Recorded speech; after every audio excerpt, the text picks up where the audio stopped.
नमस्कार, आप देख रहे हैं TCP 24 और मैं हूं आपके साथ स्नेहिल। आज छत्तीसगढ़ का 21वां बजट पेश होने जा रहा है। भूपेश सरकार अपने कार्यकाल का तीसरा बजट पेश करेगी। वो बजट जो तय करेगा कि आने वाले समय में यानी कि एक साल में किस तरीके की अर्थव्यवस्था होगी, किस तरीके से कामकाज चलेंगे, किस तरीके से लोगों की सुविधाओं पर ध्यान दिया जाएगा। हालांकि पिछले साल कोरोना काल को देखते हुए एक नया रोड मैप बनाया जाएगा, एक नए रोड मैप पर फोकस किया जाएगा कि किस तरीके से डगमगाती इस अर्थव्यवस्था को पटरी में लाया जाएगा और प्रदेश की जनता के लिए कौन कौन सी नई नई चीज़ें लाई जाएंगी। लगातार हम आपको बजट के बारे में अपडेट कराते रहेंगे। आज 12:30 बजे छत्तीसगढ़ के मुख्यमंत्री जिनके पास वित्त विभाग है वो बजट पेश करेंगे। बजट में क्या कुछ होगा, क्या सारी नई चीज़ें होंगी। हालांकि पिछले साल यानी कि दूसरे बजट में मुख्यमंत्री भूपेश बघेल ने जिन चीज़ों को सामने रखा था वो थे 100 सरकारी स्कूल जिन्हें अंग्रेज़ी मीडियम में तब्दील किया जाएगा, शिक्षा कर्मियों की बात हुई थी, बस्तर की बात हुई थी, सुपोषण अभियान की बात हुई थी, बस्तर में विकास की बात हुई थी और तमाम सारी चीज़ों पर ध्यान रखा जाएगा। मगर इस बार देखना ये होगा कि किस किस तरीके से सरकार नई चीज़ों को सामने लाती है। आज हमारे साथ सभी सहयोगी मौजूद हैं, हमारे साथी हैं जो वो जिनसे जानेंगे कि किस तरीके से इस बार बजट में क्या कुछ नया हो सकता है। चाइल्ड बजट की बात कही जा रही है, काफ़ी सारी नई नई चीज़ें हैं। तो संजय जी, मैं आपसे जानना चाहूँगा कि किस तरीके से इस बार भूपेश सरकार बजट को ला सकती है, किस तरीके का। हालांकि भूपेश सरकार ने पहले ही ये कह दिया है कि निर्मला सीतारमण ने जैसे बजट लाया था पेपरलेस वैसा बजट नहीं होगा, ठीक है, और लगातार केंद्र के बजट पर तंजा कसा ही जा रहा है। मगर इस बार ये देखना होगा कि भूपेश सरकार जिस बजट को ला रही है अपने तीसरे बजट को, इसमें कौन कौन सी चीज़ें आ सकती हैं। देखिए, आज भूपेश बघेल जी बजट पेश करने वाले हैं 12:30 बजे।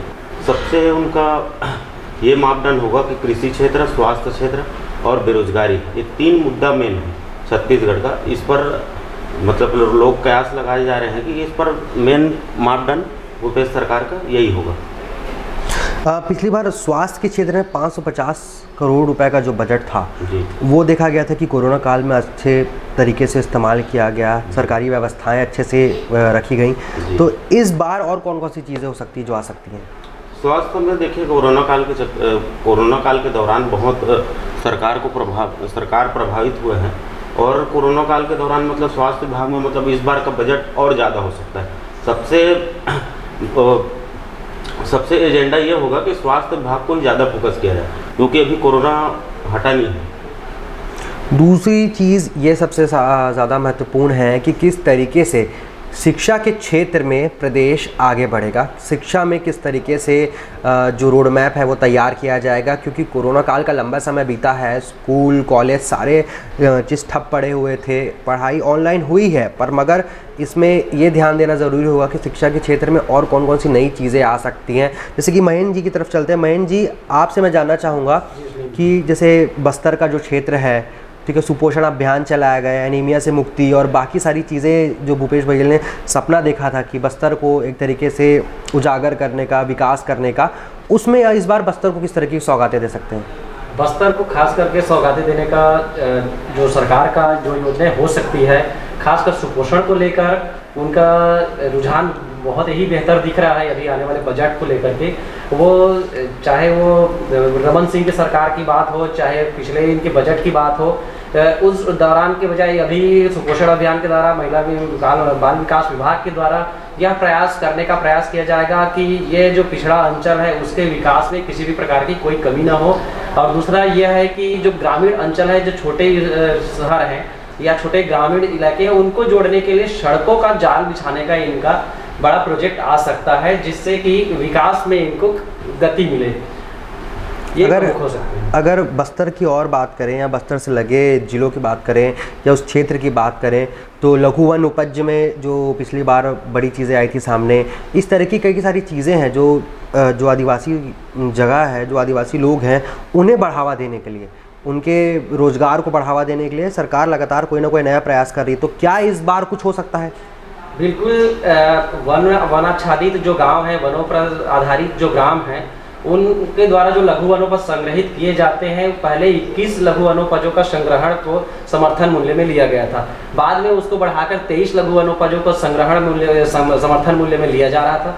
और इससे भी आगे बढ़ा करके 27 लघु वनोपजों को अब समर्थन मूल्य में खरीदी की जा रही है। जो वन आच्छादित जो वनों पर आश्रित जो ग्रामीण हैं उनको इससे आर्थिक लाभ बिल्कुल मिल रहा है, और आने वाले जो बजट है उसमें भी लघु वनोपजों की खरीदी को और बढ़ावा देकर समर्थन मूल्य को और हो सकता है कि और बढ़ावा दिया जाए, जिससे उनको अपना आर्थिक लाभ और प्राप्त हो सके। तो ये तो थी बस्तर की बात कि बस्तर में किस तरीके से भूपेश बघेल सरकार ने एक सपना देखा था सुपोषण अभियान का, एनीमिया से मुक्ति का, और बस्तर के जो आदिवासी लोग हैं जो इतने साल से वंचित रहे थे कई सारी सुविधाओं से, उनको वापस लाने का, उन्हें सारी सुविधाएं देने का, और जो विकास का मुद्दा था, दरअसल बस्तर में विकास का मुद्दा लंबे समय से एक तरीके से अड़चन बना हुआ था।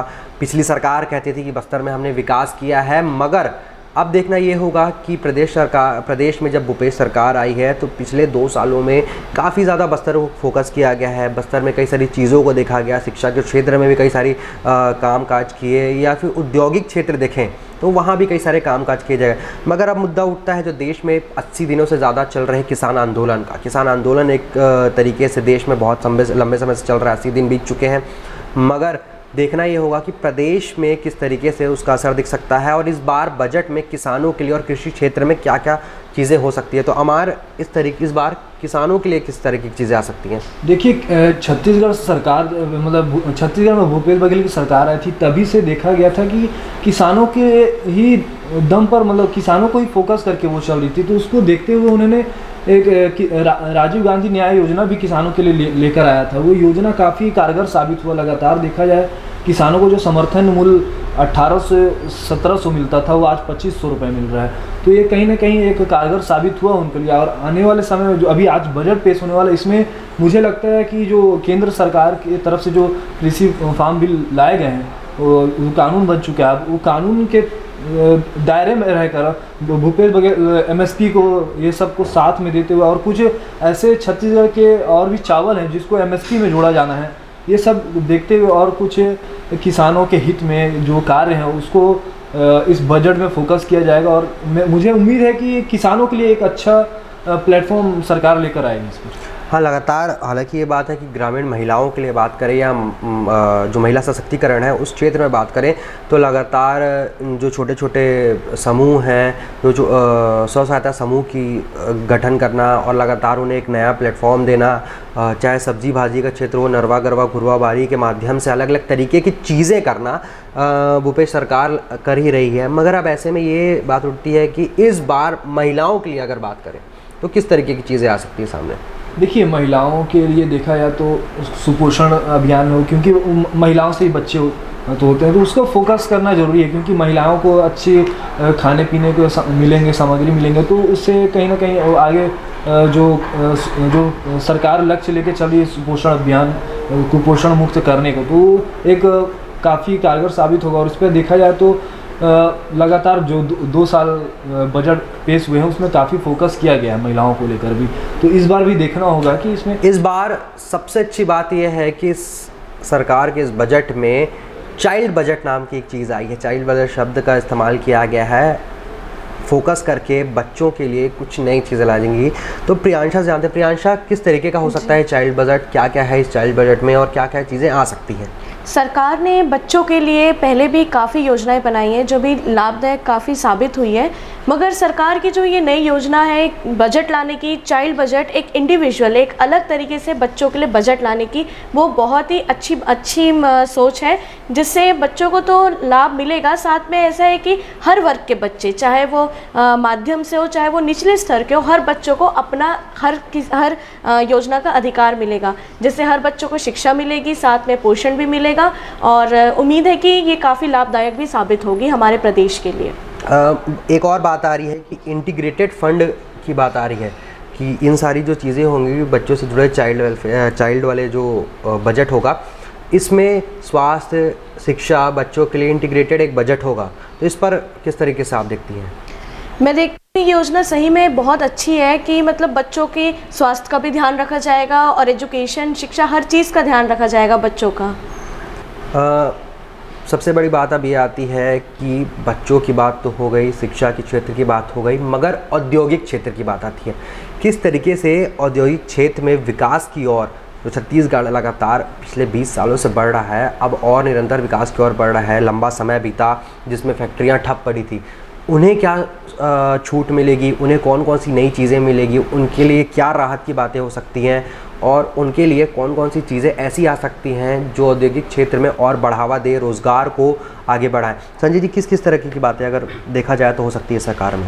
बिल्कुल है कि भूपेश सरकार अभी छत्तीसगढ़ में औद्योगिक क्षेत्र में बेहतर तरीके से ध्यान दे रहे हैं। और अपन बस्तर की बात करें तो बस्तर में भी औद्योगिक प्लांट लगाने की तैयारी में है और रायपुर में भी, मतलब सभी छत्तीसगढ़ में ऐसा है कि कई अभी कंपनियों को, विदेशी कंपनियों को भी उन्होंने आग्रह किया है कि MOU किया है कि यहाँ उद्योग करें और प्लांट लगाएं ताकि यहाँ के लोगों को रोज़गार मिल जाए।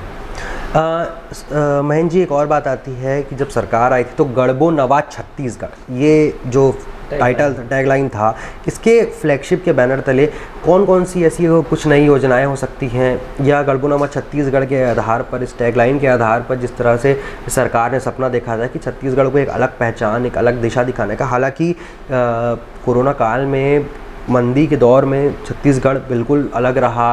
ऑटोमोबाइल के क्षेत्र में बात करें तो निरंतर विकास होता रहा, बिक्री खरीदी में भी कोई ज़्यादा गिरावट नहीं आई, मतलब छत्तीसगढ़ ज़्यादा प्रभावित नहीं हो पाए। सरकार की एक तरीके से सफलता मानी जा सकती है। मगर अब ये बताइए कि अगर गढ़बो नवा छत्तीसगढ़ जो बैनर था, उसके नीचे, उस फ्लैगशिप के नीचे अगर कोई चीज़ें आती हैं तो किस किस तरीके की नई चीज़ें हो सकती हैं? आप देखेंगे कि भूपेश सरकार जब से आई है तब से गढ़बो नवा छत्तीसगढ़, या कहा जाए कि जो छत्तीसगढ़ की कल्चर है उसके ऊपर खुद मेन फोकस कर रही है। उसके तहत उनका जो प्रमुख योजनाएं हैं, नरवा घरवा घुरवा बाड़ी, उनका वो विकास करना प्रमुख रूप से फोकस कर रहे हैं। और उन योजनाओं को जिस तरह से उनका आगे बढ़ रहा है, वो कार्य आगे बढ़ रहा है, उसका मूल रूप या उनका प्रभाव जो है दिख रहा है। और उनका हमेशा ये फोकस होता है कि निचले तबके का अगर विकास किया जाए तो मध्यम वर्ग या उसके ऊपर के व्यक्ति का विकास स्वाभाविक रूप से हो जाता है।